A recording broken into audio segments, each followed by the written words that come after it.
Hello, Level Up community. Today we're diving into non statutory stock options, specifically when strike price is less than the fair market value. We'll explore this journey in three key phases: the initial award, the buying, and the selling phases. So let's get started. In the initial award phase, the client receives their stock option grant. This is when we confirm details such as the number of shares awarded, the vesting schedule, and the strike price. Since these are just options at this stage, there's no immediate tax impact, but understanding the difference between strike price and fair market value will be important later on. For instance, the client is granted 10,000 shares with a strike price of $5 per share, while the fair market value is $20 per share.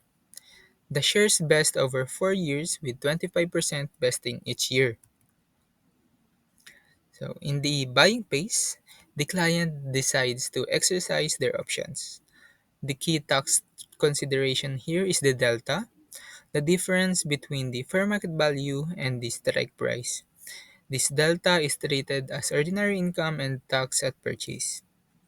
Additionally, the client must have cash to cover both the purchase price and any taxes owed on the ordinary income generated by the exercise.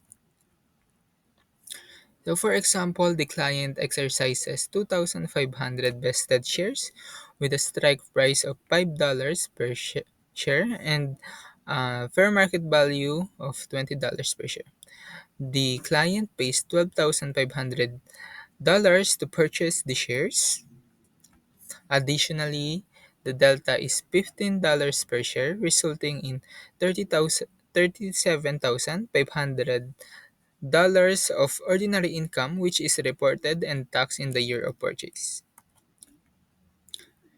In the selling phase, the gain is calculated based on the fair market value at the time of exercise, not the strike price.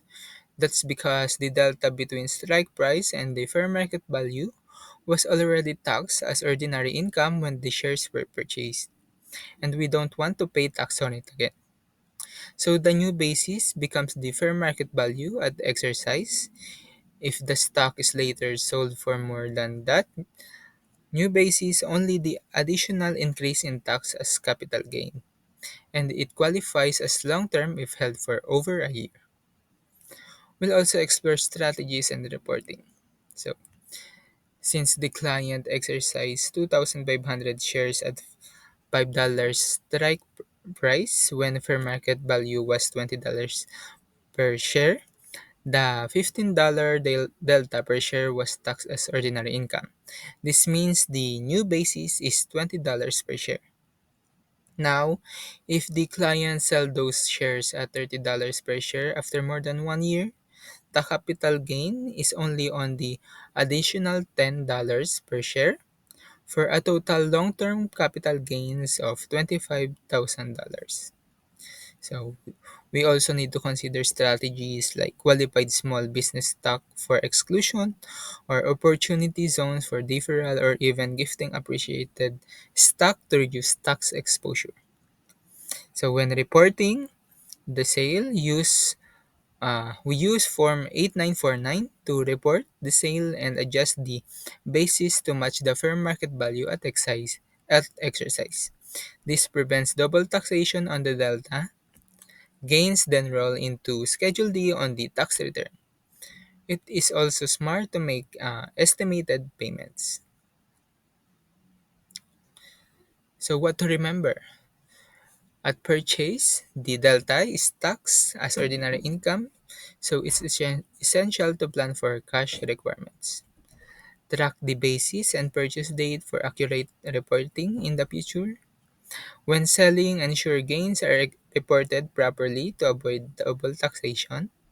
Explore tax strategies like QSBS or opportunity zones to maximize after tax income. So, thank you for joining me today to discuss NSOs when strike price is less than the fair market value. I hope this session clarified each phase and its tax implication. Until next time. Keep leveling up, everyone.